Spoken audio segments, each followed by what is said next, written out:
नमस्कार, आप देख रहे हैं एबीपी न्यूज। आपके साथ मैं हूं प्रतिमा मिश्रा और इस वक्त मौजूद हैं बनारस के 80 घाट पर। शाम का वक्त है, मौसम ने कुछ हद तक राहत की सांस लेने का मौका दिया है, लेकिन माहौल गर्म है। माहौल इसलिए गर्म है क्योंकि ज्ञानवापी का मुद्दा लगातार गरमाया हुआ है। हालांकि मैटर जो है वो कोर्ट में है और इस मामले में कल जो डिस्ट्रिक्ट कोर्ट है वहां पर जो है ऑर्डर 7 रूल 11 जो मुस्लिम पक्ष की तरफ से दलील दी गई थी कि मामला सुनने लायक योग्य है ही नहीं, तो ऐसे में इस पर सुनवाई होनी ही नहीं चाहिए, उस पर बहस की शुरुआत होगी। और इसके लिए दोनों ही पक्षों से जो सर्वे हुआ था 3 दिन तक ज्ञानवापी परिसर का, उस सर्वे की रिपोर्ट पर अगर किसी तरीके की आपत्ति है तो वो आपत्ति भी आमंत्रित की गई है कोर्ट द्वारा।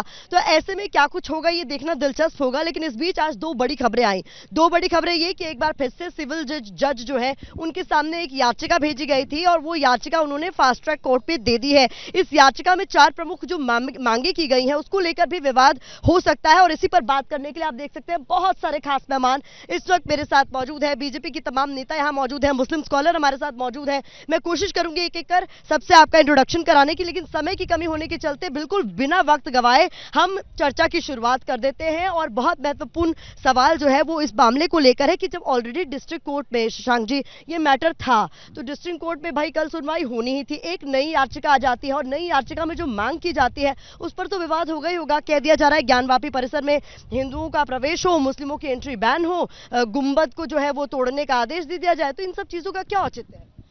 देखिए, लोकतांत्रिक व्यवस्था है, माननीय न्यायालय में जाने का सबको अधिकार है।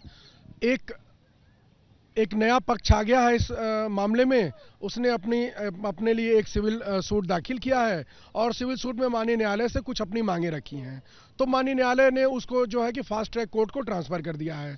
अब वह लिस्ट पेंडेंसी उसकी हो गई है, माननीय न्यायालय में वो एविडेंस देंगे। अगर प्लेसेस ऑफ वर्शिप एक्ट से अगर वो बाधित नहीं होगा, क्योंकि मुस्लिम पक्ष ने आज उसमें वकालतनामा अपना लगा दिया है, और उसके बाद जो है कि वही ऑर्डर 7 रूल 11 की फिर उस मुकदमे में भी चर्चा होगी। और प्लेसेस, देखिए, हिंदू पक्ष का मूल उद्देश्य ये है इस पूरे मामले में अभी कि ऑर्डर 7 रूल 11 को प्लेसेस ऑफ वर्शिप एक्ट के तहत डिसाइड करा लिया जाए। क्योंकि यदि प्लेसेस ऑफ वर्शिप एक्ट का अगर इंटरप्रिटेशन हो जाएगा माननीय उच्चतम, यहां से लेकर उच्चतम न्यायालय तक, तो हिंदुओं के जो 1000 से ज्यादा बड़े मंदिर तोड़ दिए गए और मुस्लिम आक्रांताओं ने उनको तोड़ करके जहां मस्जिद बना ली है, तो उस पर जो प्लेसेस ऑफ वर्शिप एक्ट का जो प्रावधान है वो लागू नहीं होता है। तो फिर लोग 1000 से ज्यादा का मतलब है कुल मिलाकर ये मामला सिर्फ ज्ञानवापी और अब काशी तक नहीं है, फिर आप लोगों की मांग और बढ़ जाएगी, यानी आप देश में कई सारे मंदिरों की बात नहीं। देखिए, मैं ये मांग नहीं कर रहा हूं। मैं भारतीय जनता पार्टी का लीगल सेल का क्षेत्र का अध्यक्ष होने के नाते मैं आपको बता दूं कि देखिए, जनता जो मांग न्यायालय से कर रही है, हम जो उनकी उचित मांगे हैं उसका समर्थन करते हैं। और लॉ एंड ऑर्डर विशेष रूप से, चूंकि भाई उनके मुकदमा दाखिल करने से मुस्लिम पक्ष के जवाब देने से अगर कोई भड़काऊ भाषण देता है या उत्तर प्रदेश में लॉ एंड ऑर्डर डिस्टर्ब करने की कोशिश करता है, तो वह भारतीय जनता पार्टी का कह रहे हैं। अफसर बाबा हमारे साथ मुस्लिम स्कॉलर हैं, ये भी मौजूद हैं। इनकी तरफ से साफ तौर पर कहा जा रहा है कि 1991 एक्ट जिसकी बात पे बात हो रही है उसको ठीक से डिफाइन कर दिया जाए तो पूरा विवाद ही खत्म हो जाएगा। देखिए, पहले मैं ये बात कहना चाहूँगा कि जो ज्ञानवापी मुद्दा इस समय चल रहा है, मामला शिवलिंग को लेके और मस्जिद में जो फुआरा का मैटर चल रहा है, ये अब माननीय न्यायालय तक पहुंच गया है। और न्यायालय में रोज न कोई याचिका जो है हमारे मुस्लिम पक्ष भी रख रहे हैं, हमारे हिंदू भाई भी रख रहे हैं। अब ये न्यायालय का जो उद्देश्य आएगा, जो न्यायालय फैसला देगा, वो सारे लोगों को, चाहे हमारे मुसलमान भाइयों के पक्ष में आवे या हमारे हिंदू भाइयों के पक्ष में आवे, उसको स्वीकार किया जाएगा और गंगा जमनी तहजीब को कायम रखा जाएगा। आने वाले वक्त को भी कायम रखेंगे हम। खूबसूरत बात है ये तो। आप भी कहते होंगे कि भाई न्यायालय में जब मामला है तो न्यायालय ही तय कर दे कि वहां पर क्या है क्या नहीं, क्या सच है क्या झूठ है, और जो यहाँ पर सभ्यता है वो बरकरार रहनी चाहिए, जिस गंगा जमनी तहजीब की बात की जाती है वो बरकरार रहनी चाहिए। देखिए, मैं पीड़ित हूँ, हमको माननीय न्यायालय पर पूर्ण विश्वास है, भरोसा है कि मेरे साथ न्याय होगा, इसीलिए मैं न्यायालय में गया हूँ। उसके बाद मेरे काशी विश्वनाथ के मंदिर को बाहरी आक्रांताओं ने तोड़ा, मेरे पुरखों की हत्याएं की और अपने मस्जिद को बना दिया। तत्पश्चात हमको विभिन्न पार्टियों ने विभिन्न तरीके से, जो 91 और 92 की कानून की बात आप कर रहे हैं, वो उनके द्वारा उसके बाद भी रोका गया। क्यों? मात्र एक वोट बैंक के लिए। ये इसमें राजनीति नहीं, इसमें धर्म है ये। और यहाँ पर हमको हमारे बाबा का कर रहा है राजनीति कालराज। कोई राजनीति नहीं है इसमें। हिंदू स्वयं बहुत उदार होता है, बहुत सहनशील होता है। और जैसा कि ये मुस्लिम भाई कह रहे हैं गंगा जमनी तहजीब, तो ये मुद्दा आज 2 दिन पहले का 3 दिन पहले का नहीं है, ये तो सन 84 से कोर्ट में है। और आप ये सोचिए ना कि हम लोग के दिल को कितनी चुभन होती होगी जब हम लोग मंदिर जाते होंगे, दर्शन करते हैं, और जब ये सब जानते हैं कि उस पर औरंगजेब ने उसको तोड़ के मस्जिद बनाई थी। हम लोग के दिल से पूछिए, हम लोग के दिल को कितनी चुभन, कितनी तकलीफ होती होगी। अगर ये तहजीब की बात करते हैं तो न्यायालय से पहले इनको कह देना चाहिए था कि भाई ठीक है, ये हमारे अगर किसी, अभी तो ओवैसी कहते हैं कि हम लोग मुगल के उनके पूर्व वंशज नहीं है। ओवैसी का दिमाग इतना खराब हो गया है, अब वो सूफी संतों को भी इसमें ले आके लपेट रहा है, उनकी भी इंसल्ट कर रहा है। अरे भाई, संतों को तुम क्यों ले आ रहे हो? संत कहाँ कहते हैं, पैगंबर मोहम्मद कहाँ कहते हैं, कुरान कहाँ कहती है कि कब्जे की जमीन पे नमाज पढ़ो वो तो हराम होती है? कुरान में यही कहा गया है कि अगर कोई जमीन अपने खरीदी नहीं गई है तो आप नमाज नहीं पढ़ सकते। इसीलिए तो ये मैटर कोर्ट में गया ना, ताकि क्लियर हो जाए। ठीक है, ये तो वही तो हम कह रहे हैं, हम लोग इतने उदार हैं, ये लोग खुद ही छोड़ देना। ये देखिए, हम बता रहे हैं, जो 1000 मंदिर की बात कर रहे थे, अगर ये थोड़ी उदारता दिखाते, इनको पता है अयोध्या में मस्जिद बनाई गई, इनको पता है मथुरा में बनाई गई। अच्छा, आप ये सोचिए, लेकिन क्या ये यहीं तक सीमित रहेगा? कालरा जी, क्या ये यहीं तक सीमित रहेगा? मुझे ये भी समझाइए ना, फिर क्या ये यहीं तक सीमित होगा? मैंगलुरु में भी आज फिर इसी तरीके का मुद्दा उठ गया। वही हम कह रहे हैं, कॉमन लॉजिक की बात सोचिए। जिस समय सब मस्जिद बनी उस समय तो सब जगह जंगल होंगे, कोई आबादी नहीं होगी, इतना कंजस्टेड नहीं होगा। इनको अगर ये कहते हैं कि इन्होंने बनाई अपनी मस्जिद, तो सटा के बनाने की क्या जरूरत थी? राम जी के जन्मभूमि पे सटा के बनाने की क्या जरूरत थी? कृष्ण जन्मभूमि में सटा, इतना प्यार आप दिखा रहे थे, ये तोड़ के बनाई गई है। और मामला यहाँ रुकेगा नहीं। बड़ा सवाल ये है, सत्यप्रकाश सुनकर हमारे साथ मौजूद है, समाजवादी पार्टी से आप हैं। कुल मिलाकर यहाँ पर लोग कह रहे हैं ठीक है, मामला न्यायालय में है और न्यायालय पे सबको विश्वास है, ये हर किसी का कहना है, लेकिन ये भी कहा जा रहा है कि इस पर जमकर राजनीति हो रही है क्योंकि वोट बैंक साधना है। मैडम, जम के राजनीति तो हो ही रही है ना। आज पिछले 10 दिनों से टीवी के हर चैनल का एजेंडा क्या है? वही ज्ञानवापी। आज तमाम मुद्दे हैं उत्तर प्रदेश में चाहे देश में, उस पर कौन बात करना चाह रहा है? ये जो पर्दे के पीछे की राजनीति, आप समझिए क्या चाहती है सरकार आज की, चाहे वो केंद्र की हो उत्तर प्रदेश को। आज उत्तर प्रदेश की बात करें तो हम भुखमरी के कगार में कहाँ है? नीचे से 4थे स्थान पर है। ठीक है, हम बात करें शिक्षा में कहाँ है? नीचे से। नहीं, देखिए, बात करने दीजिए, बात करने दीजिए। आपके, हमने नहीं कहा, ये सरकारी आंकड़े हैं, सरकारी आंकड़े हैं, सदन में चर्चा चल रही है, यही तो बात है। उनका पॉइंट ले लूं, मैं आपके पास आती हूँ, मैं आती हूँ। सभा में मैडम, उत्तर प्रदेश की विधानसभा में उत्तर प्रदेश के माननीय मुख्यमंत्री इस पर चर्चा कर रहे हैं। मैं नहीं चर्चा कर रहा हूं, उत्तर प्रदेश के माननीय मुख्यमंत्री, मुझे लगता है कि ये टीवी नहीं देखते हैं, इस पे चर्चा करनी चाहिए। यही बना नहीं, महामारी में हमने क्या देखा? तमाम उन लाशों को देखा जिन पे हमने कफन तक नहीं दिया, उस पे भी हमें शर्मिंदा होना चाहिए। आज देश उस पे भी शर्मिंदा होना चाहिए। कोर्ट ने फटकार लगाई मैडम, मैंने नहीं कहा, कोर्ट ने फटकार लगाई है।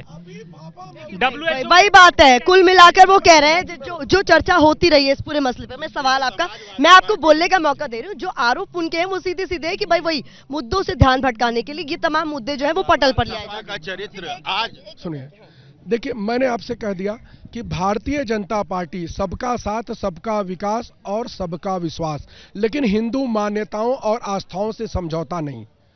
आपने तुष्टीकरण की राजनीति की, कांग्रेस ने तुष्टीकरण की, सुन लीजिए बता रहे हैं, कांग्रेस ने तुष्टीकरण की राजनीति के लिए राम और कृष्ण में विभेद किया, भारतीय संविधान में हिंदुओं को प्रदत्त अधिकारों का उल्लंघन किया और एक्ट बना दिया। उस एक्ट में भी माननीय उच्चतम न्यायालय ने कह दिया कि कोई भी धार्मिक स्थान जो हाइब्रिड कैरेक्टर का है, मतलब जहां हिंदू मुसलमान आक्रांताओं ने जहां कब्जा कर लिया है और मंदिरों को तोड़ के मस्जिद बना ली है, उस जगह के चरित्र के निर्धारण पर, मतलब अगर आप एयरपोर्ट में नमाज पढ़ देंगे तो वो आपका नहीं हो जाएगा, आप गंगा जी के किनारे नमाज पढ़ देंगे तो गंगा जी आपकी नहीं हो जाएंगी। उसी प्रकार से अगर आप 300, 200, 100, वैसे 1936 के मुकदमे में दीन मोहम्मद को प्रीवी काउंसिल ने कह दिया था सिर्फ 3 लोग आप नमाज पढ़ेंगे, और पूरे मंदिर परिसर 5 कोस के एरिया को ज्ञानवापी अविमुक्त क्षेत्र घोषित किया था।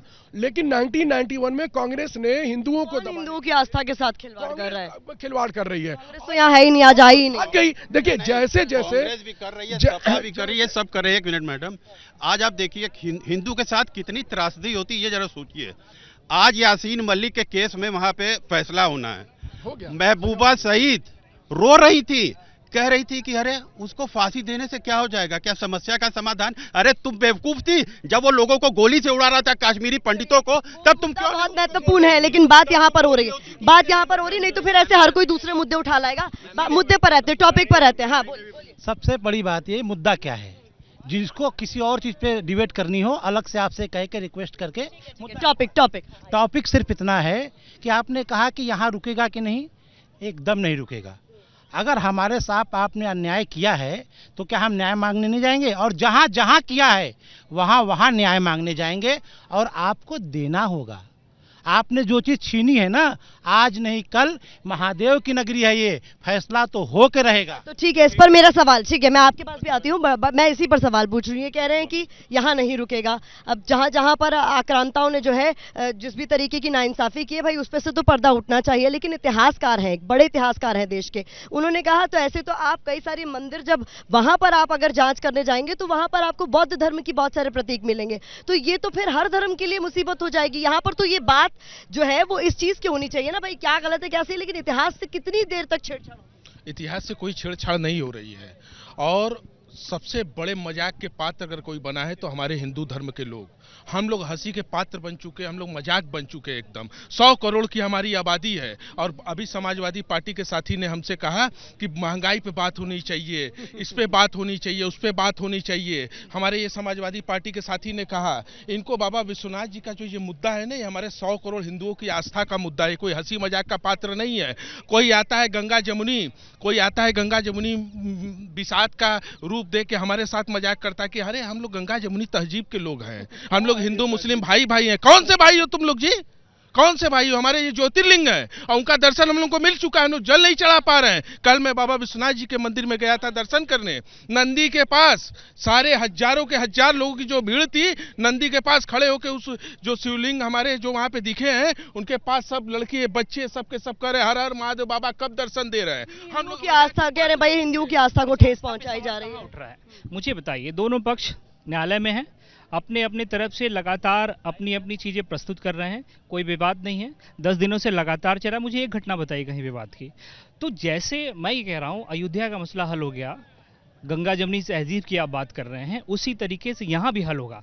तमाम वो मुद्दे आप चाहे कहीं के भी गिना लें, लेकिन आपने एक बात कही कि जैसे कोर्ट ने भी उसका जवाब दिया था, कोई कोर्ट के कमरे में लेके एप्लीकेशन नहीं आ जाएगी खोद दो कि यहाँ भी है। तो बहुत सारे ऐसे मुद्दे हैं मुझे लगता है जिस पे चर्चा होनी चाहिए, चर्चा हो भी रही है शांतिपूर्ण तरीके से, क्योंकि ये 21वीं सदी का भारत है। जब हम चांद पे जा करके घर बसाने की बात करते हैं तो आज हम अपने ही धरती पे लड़ने की बात भी कर रहे हैं। तो दोनों मुद्दे हैं, लेकिन अगर बात ज्ञानवापी की और काशी विश्वनाथ की है तो दोनों की आस्था पे कोई सवाल नहीं है, दोनों तरीके शांतिपूर्ण चल रहे हैं और इसका हल भी निकलेगा, और वो हल दोनों लोग मानेंगे भी। लेकिन मुद्दा क्या है, जो आम जनता से जुड़े जो जरूरी मुद्दे हैं मैडम, उस पर कब बात होगी, ये सवाल पूछता है हिंदुस्तान, वो आम आदमी जो आज गरीबी में जिंदगी जी रहा है, जो महंगाई। सवाल आप लोगों से वही है लगातार लोगों का। मैं कुछ और लोगों से भी बात करूंगी, आप पहले अपनी पॉइंट रख लीजिए ताकि मैं बाकी मैं पहले यह कहना चाहूंगा कि जैसे हमारे काला भाई साहब ने कहा कि जो मुगल है, देखिए पहले मैं ये बता देना चाहता हूँ कि अंग्रेज़ या मुग़ल हमारे वंशज नहीं हैं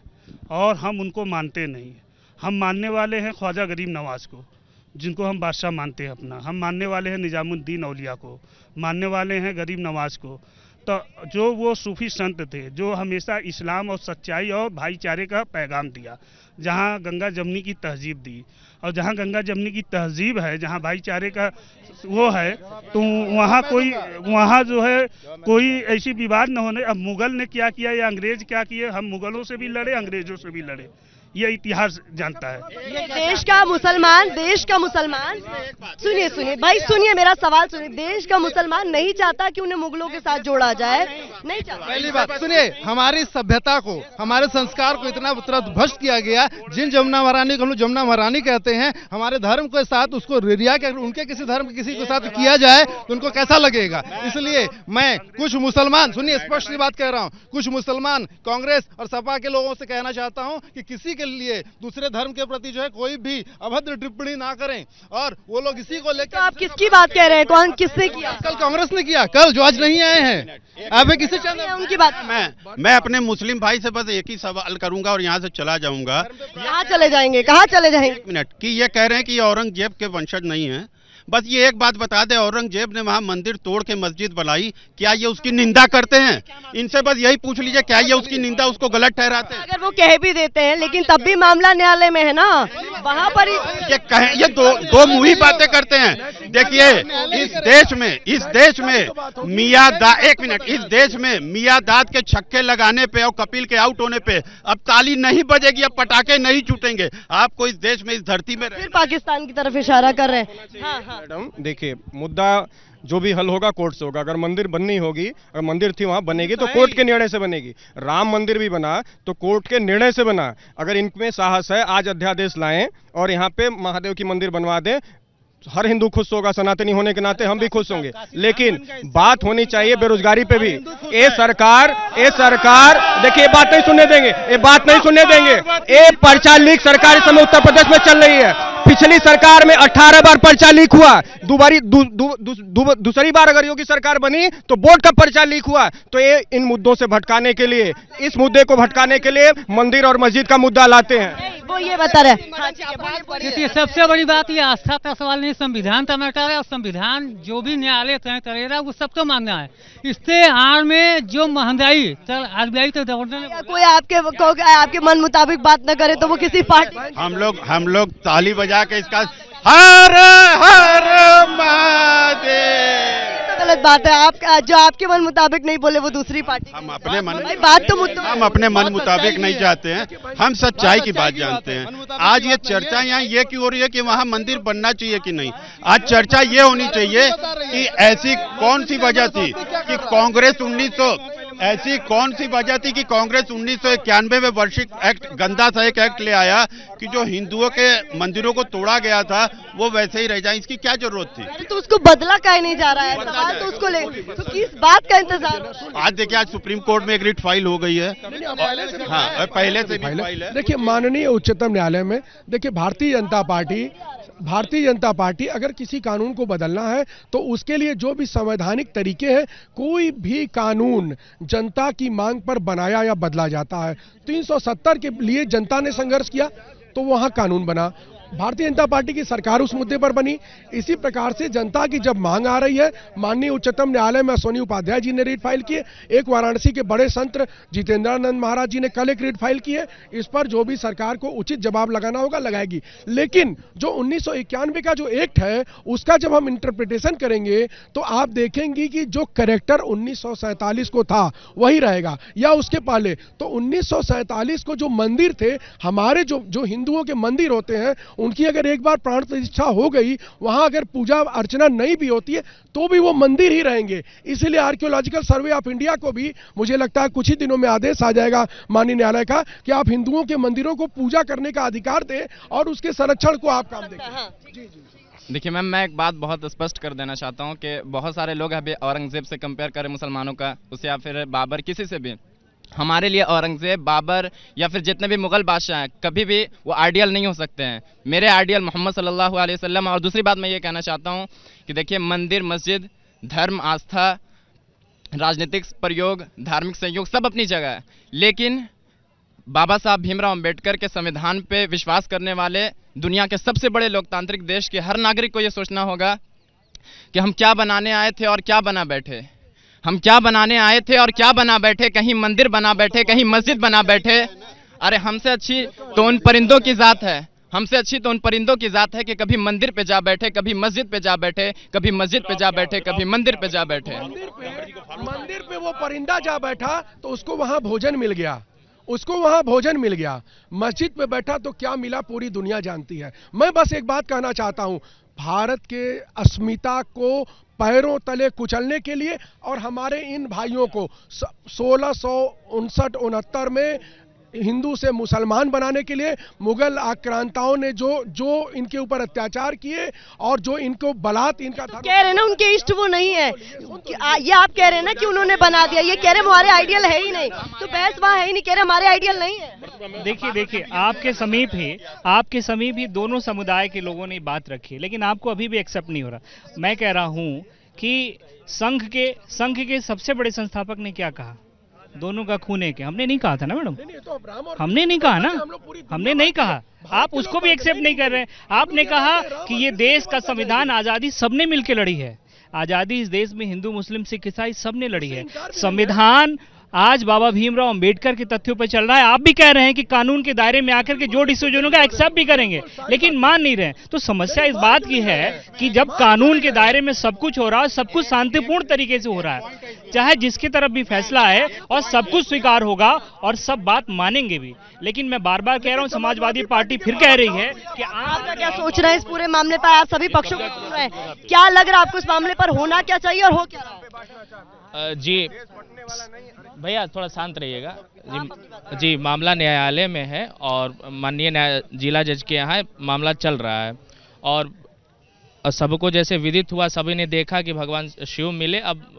कोर्ट जो निर्णय देगा हम लोग उसकी प्रतीक्षा में इंतजार कर रहे हैं और सभी हम सनातनी इंतजार में खड़े हैं कि कब हमें अधिकार मिले कि हमारे जो भगवान शिव मिले हैं, इतने दिनों से जिन पे वजू की जाती थी, अब वो प्रकट हुए हैं, तो कब हमें उनकी पूजा अर्चना की अनुमति मिले। इसी लालसा के साथ हम खड़े हैं। और इसी को लेकर एक याचिका और लगा दी गई है, इसी को लेकर एक याचिका और लगा दी गई है। लेकिन वास्तव में चाहते हैं, मैं चैलेंज देता हूं कि यदि भारतीय जनता पार्टी के लोग, प्रदेश में इनकी सरकार है, केंद्र में इनकी सरकार है, प्रचंड बहुमत में है, और हर सनातनी चाहता है कि पूजा पाठ करने का अधिकार उसे मिले, अध्यादेश लाएं और जल्द से जल्द बाबा को मुक्त कराने का काम करें। कोर्ट के मामला आएगा, कोर्ट में मामला है, कोर्ट में एक मिनट, अभी सपा के ये लोग कह रहे थे कि हम कानून में विश्वास रखते हैं, कोर्ट में मामला। अरे एक मिनट आप रुक जाइए, आप नहीं रखते, आप मत बोलिए, आपकी बात बता रहे। अगर आप रखते तो ये पहली बार सर्वे कमीशन की नहीं रिपोर्ट लगने गई है, इसके पहले आपकी सरकार में 2 बार सर्वे कमिश्नर गए थे, भगा दिए गए। अरे कोर्ट के पेपर में है, सर्वे कमिश्नर चेक कर नहीं पाया जी। इसके पहले आदि विश्वेश्वर की तरफ से 1990 में एक मुकदमा, सुन लीजिए, इसके पहले आदि विश्वेश्वर की तरफ से एक मुकदमा 1990 में दाखिल किया गया था, जिसमें माननीय न्यायालय ने सर्वे का आदेश दिया 3 बार, और पुलिस ने, प्रशासन ने, चीफ सेक्रेटरी उत्तर प्रदेश, मैं बड़ी जिम्मेदारी के साथ ये बात कह रहा हूं, चीफ सेक्रेटरी ने यह जवाब लगाया कि लॉ एंड ऑर्डर डिस्टर्ब हो जाएगा। बहन जी एक बात और बताना चाहता हूं, जिस दिन माननीय उच्चतम न्यायालय में सुनवाई चल रही थी उस दिन शुक्रवार था, और उस दिन इनके अधिवक्ता हुजैफा आब्दी साहब ने, माननीय उच्चतम न्यायालय ने कहा कि अगर अभी आप 1991 को डिसाइड करके इस एप्लीकेशन को खारिज नहीं कर देते हैं, मतलब हमको अलाउ करते हैं और इस मुकदमे को खारिज नहीं कर देते हैं, तो पूरे उत्तर प्रदेश में और पूरे भारत में लॉ एंड ऑर्डर की स्थिति उत्पन्न हो जाएगी। और बहन जी आपको बता दें, आप लोग उस दिन काशी में रही होंगी, 10,000 से ज्यादा लोग, जिन मस्जिदों में 10, 20, 25, 50 से ज्यादा कभी नमाजी नहीं जाते थे, 10,000 से ज्यादा नमाजी वहां जाकर के सरकार के ऊपर दबाव बनाने और उच्चतम न्यायालय के ऊपर दबाव बनाने का काम कर रहे थे। ये लोग ये चाहते हैं कि जिस प्रकार से इसके पहले की सरकारों ने आतंकवादियों को बिरयानी खिलाने का काम किया था, वह इस सरकार में नहीं होने वाला है। ये इस सरकार में लॉ एंड ऑर्डर बिगाड़ने की जिम्मेदारी बिरयानी की नहीं, एक मिनट रुक जाए मैडम कह रहे हैं ना भाई, उत्तर प्रदेश में इससे पहले लॉ एंड ऑर्डर था ही नहीं। मैं कह रहा हूँ, मुझे जवाब दे देने, बिना बताए देश को बिरयानी खाने कौन चला गया था? बिरयानी खाने नहीं गए। नहीं, आपने कहा, मैंने नहीं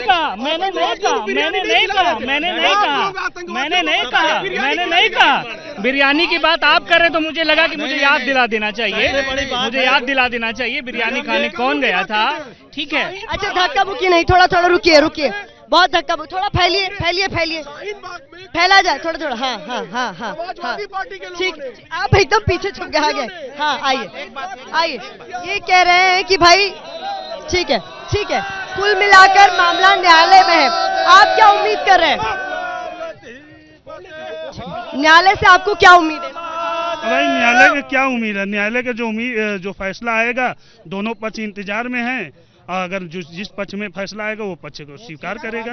हाँ? मतलब मुस्लिम पक्ष ने अपनी दलील दी है, हिंदू पक्ष ने अपनी दलील दी, आप कह रहे हैं जो न्यायालय तय कर देगा वो मान्य होगा। मुझे पूछना है, और एक सेकंड, बहुत आराम से एक बात पूछनी है। जैसे मेरे भाई ने कहा, भाईजान भी कह रहे हैं कि ये लोग मुगलों के वंशज नहीं हैं, ये लोग संत हैं, औलिया हैं, तो मैं इनसे कहना चाहता हूं कि गंगा जमुनी तहजीब के तहत जो दीवारें चीख चीख के कह रही हैं हमारे काशी विश्वनाथ की, इनको क्या लगता है ये मंदिर है कि मस्जिद है? ये अपना वक्तव्य देते हैं। और एक लास्ट बात, बहुत भरमा चुके, काशी काबा एक नहीं है, काशी में मुक्ति मिलती है, काबा में जो होता है दुनिया जानती है। ये सब नहीं, देखिए किसी के धार्मिक उस पर नहीं, किसी के धार्मिक उस पर आप सवाल नहीं उठाएंगे, ये सब नहीं अलाउ करूंगी मैं, ये सब बिल्कुल सारे एविडेंस सामने आ चुके हैं। आज तो मुस्लिम पक्ष ने भी कहा कि हमको एविडेंस दे दीजिए, कल दोपहर तक सबके सामने एविडेंस आ जाएगा और सबके सामने यह आ जाएगा कि बाबा काशी विश्वनाथ वहां विराजमान है और 1500 से ज्यादा एविडेंस वहां प्रत्यक्ष रूप से दिखाई देने वाले पाए गए हैं। अगर जमीनों की खुदाई होगी तो फिर कितने एविडेंस पाए जाएंगे कोई नहीं जानता। मैं अपने मुस्लिम भाई से यह जानना चाहता हूं कि अगर कल दोपहर में ये पूरी सर्वे रिपोर्ट और सारे फोटो सब कुछ आ जाता है तो क्या आगे बढ़कर के ये कहेंगे कि हमारे भाइयों के आस्था का प्रश्न है, ये ज्योतिर्लिंग है, इनको काशी को दे दिया जाए? ऐसा ही होना होता तो कोर्ट में मामला ही क्यों जाता, दलीलें क्यों रखी जाती? सबसे बड़ी चीज है कि यहाँ के जिलाधिकारी ने अपनी अपनी रिपोर्ट दे दी है, जिलाधिकारी ने अपनी अपनी रिपोर्ट दे दी है और साक्ष्य सही पाए गए हैं। और अगर खुदाई होती है तो और चीजें एकदम क्लियर हो जाएंगी। हकीकत यह है कि ये शिवलिंग ही था, फवारे के नीचे शिवलिंग है जो हिंदुओं को मिलना चाहिए और मुस्लिम भाइयों को भी एकदम निष्पक्ष होके स्वतः ही दे देना चाहिए। तो हर कोई कोर्ट की तरफ देख रहा है ना, ठीक है, ये सबकी अपनी अपनी दलील है। हिंदू पक्ष कह रहा है कि भैया हमारी आस्था से जुड़ा मुद्दा और हम जानते हैं कि वो भगवान की शिवलिंग ही है, और बाकी जो मुस्लिम पक्ष है उसको फवारा बता रहा है। लेकिन मामला चूंकि कोर्ट में है तो आप लोगों का तो स्टैंड वही है, लेकिन ये बार बार कह रहे हैं आप लोगों से कि भाई बताइए कि क्यों नहीं आप लोग खुलकर वाले कौन होते हैं। जब हम जुडिशरी में विश्वास करते हैं और जब मामला कोर्ट के अधीन है, ठीक है, आप भी कह रहे हैं कोर्ट के अधीन है और सारी चीजें जब कोर्ट डिसाइड करेगा तो हम मानेंगे। आप अपील कर रहे हैं ना दूसरे समुदाय से कि भाई आप भी मानो, तो वो भी तो कह रहा है कि हम मानने को तैयार हैं। जब मामला अंडर जुडिशरी है ऑलरेडी, लगातार आज तो मामला फास्ट ट्रैक कोर्ट में भी चला गया है, लगातार उस पर डे बाई डे सुनवाई हो रही है। तो जो सुनवाई हो रही है शांतिपूर्ण तरीके से, दोनों पक्ष अपनी बात रख रहा है और उसको मानने के लिए भी तैयार है। तो जो चीजें तय होगी मैडम, इस देश को कानून से चलने दीजिए और कानून पे सबका अधिकार है, कोई कुछ भी कह सकता है। आपका एक मिनट, आप कह रहे हैं कि कानून पे विश्वास है। इनके एक सपा सांसद शकरूर रहमान वर्क ने 3 दिन पहले ये कहा है कि अगर वहां पे मस्जिद गिरी तो हम कुर्बानी देने के लिए तैयार हैं। आपके सपा सांसद बताइए, आप कह रहे हैं आप कहां से आप संविधान के अंदर है?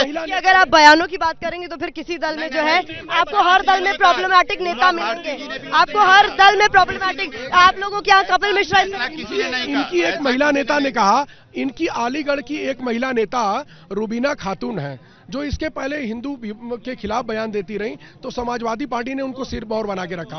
पहली बार उन्होंने ये जो है इतिहास की सच्चाई के आधार पे बयान दिया। उन्होंने ये बताया, मैं जानती हूँ, मेरा अध्ययन है कि वहाँ मंदिर है और मुस्लिम पक्ष को बड़ा दिल करके हिंदुओं को मंदिर दे देना चाहिए। तो समाजवादी पार्टी ने उनको 24 घंटे के अंदर उनको बर्खास्त कर दिया और लगातार उनको जान से मारने की धमकियां दी जा रही हैं। ये बताइए कैसे कह रहे हैं, वर्ग को ये निष्कासित नहीं कर रहा। चलते एक महत्वपूर्ण बात, चलते एक और महत्वपूर्ण बात, आज एक और बड़ी खबर सामने आई, वो ये आई है कि कुल मिलाकर इंतजामिया कमेटी पर आरोप लगाए जा रहे 140 साल पुराना डॉक्यूमेंट दिखाकर, जो कि जमीन का रेवेन्यू रिकॉर्ड है, ये कहते हुए कि 140 साल पुराना रिकॉर्ड ये कहता है कि वहां पर जो है 31 बिस्वा जमीन थी, लेकिन अब सिर्फ मस्जिद के पास 14 बिस्वा जमीन है। 17 बिस्वा जमीन का अता पता नहीं है, किसे बेची गई, कहाँ बेची गई, इसको लेकर भी सवाल उठ रहे हैं। उस पर आप क्या सोचते हैं? अरे भाई, ये जो लोगों ने ये कहा है कि 32 बिस्सा जमीन है, जो उनके पास अगर कागज है तो वो कागज दिखाए गए, एबीपी न्यूज के पास है। तो ये कमेटी बोले कि कमेटी कहे ना कि ये जमीन कहाँ है, किस जगह है, वो दिखाए। वो भी न्यायालय में जब मैटर जा रहा है तो न्यायालय में पेश करे दोनों पक्ष के लोग और उस मैटर को न्यायालय में साबित करें। आखिरी कमेंट, अभी हमारी आपसे बात, अफसर जी से बात हुई है कि जो हम लोग मिल बैठ के बात करते हैं, इधर का प्रतिनिधित्व उन्होंने कहा आप करिए और उनके उधर का प्रतिनिधित्व करते हैं और मिलके बड़े प्रेम से बाबा विश्वनाथ का मंदिर बनाते हैं। ओम नमः पार्वती पते हर हर।